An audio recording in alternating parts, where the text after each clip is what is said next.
panique à l'Occident maintenant. Pourquoi est-ce que les Occidentaux paniquent? Parce que, comme un grand stratège, Ayatollah Ali Khamenei a signé des accords stratégiques, géopolitiques, géostratégiques avec la Chine et la Russie. Le ministre iranien des Affaires étrangères, qui était en Turquie quand le déclenchement ou l'hostilité ou l'agression contre son pays a commencé, a fait le déplacement de la Russie et il avait reçu des instructions fermes du guide suprême pour en finir avec cette agression une fois pour toutes. Parce que les Iraniens voulaient régler cette affaire entre eux, les scientifiques et autres.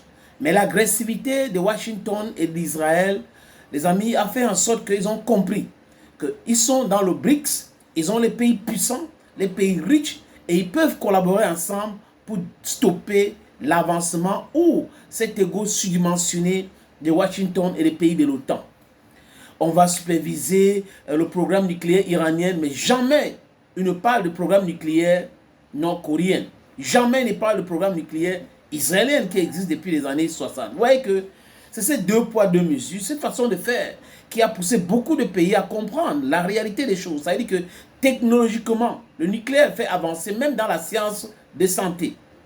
Mais ces gens-là ne veulent pas. Ils veulent contrôler tout, dicter tout à tout le monde. Et c'est pour cette raison que les Américains ont même proposé honteusement, les amis, à financer le programme nucléaire iranien à l'auteur de 30 milliards de dollars. Mais les amis, l'Iran a dit non à cette proposition américaine. Et là, l'Iran vient de signer un accord de 280 milliards de dollars avec la Chine et la Russie. Oh là là là là là là. I love this game. I love this game. Ça, c'est fini le temps. C'est fini l'hégémonie américaine. Vous savez pourquoi? Parce que l'Iran a des gisements énormissimes en gaz, en pétrole. Et la Turquie aussi est là-dedans. La Chine va construire un TGV. On parle de train à grande vitesse. En Iran, entre Téhéran, j'ai noté les villes ici, et Machaf, la ville sainte. Et ce n'est pas fini. Il y aura un gazoduc qui va quitter de l'Iran pour la Turquie et de l'Iran pour la Chine. Et vous pensez que c'est fini? Non. L'Iran a commandé les systèmes de défense antiaérienne les plus sophistiqués dans le monde, pas les patriotes, pas les histoires des dômes de fer. S-400. Il faut savoir que les Russes sont en train de travailler sur S-500, S-600, qui sont déjà là, utilisés en Russie. Mais les S-400 ont été achetés par certains pays, comme la Turquie, qui fait partie des pays de l'OTAN. Et là, the business is serious now. Donc, l'Iran aussi a donné l'accès libre à ses ports, ses infrastructures portières, à la Chine et à la Russie. Et aux bases militaires iraniennes. Bases militaires iraniennes aux bombardiers avions stratégiques russes et chinois. Avec la technologie de pointe pour décrypter et brouiller tous les messages électroniques. Donc c'est fini. Qui est à l'origine de tout ça? Benjamin Netanyahu. Parce que les Américains les disent, oh, on va le faire, on va. Non, ils ont oublié que le monde avait évolué, que nous n'étions pas dans les années 40. C'est fini la guerre froide. Aujourd'hui, les gars sont chauds pour les souverainetés. Les États-Unis ont bien compris aujourd'hui cette nonsense. C'est pour cette raison que Donald Trump a essayé rapidement de sauver la face à Benjamin Netanyahu qui était dans les difficultés, chers amis. C'est compliqué, c'est compliqué. Regardons ça. Alors on continue à parler de l'Iran justement avec Christian Mallard, notre consultant diplomatique. Christian, bonsoir. Vous allez nous révéler le contenu d'un accord stratégique très important que l'Iran vient de signer pour très longtemps d'ailleurs avec la Chine et auquel la Russie est également associée. Écoutez, hein. Alors, en gros, c'est un accord sur 25 ans. C'est un accord stratégique.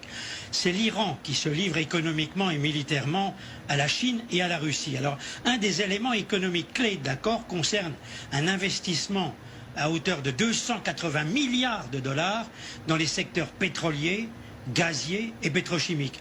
Et puis un autre volet de l'accord prévoit un investissement de 120 milliards de dollars dans le domaine des transports et des infrastructures avec main-d'œuvre iranienne qui sera sous contrôle des Chinois.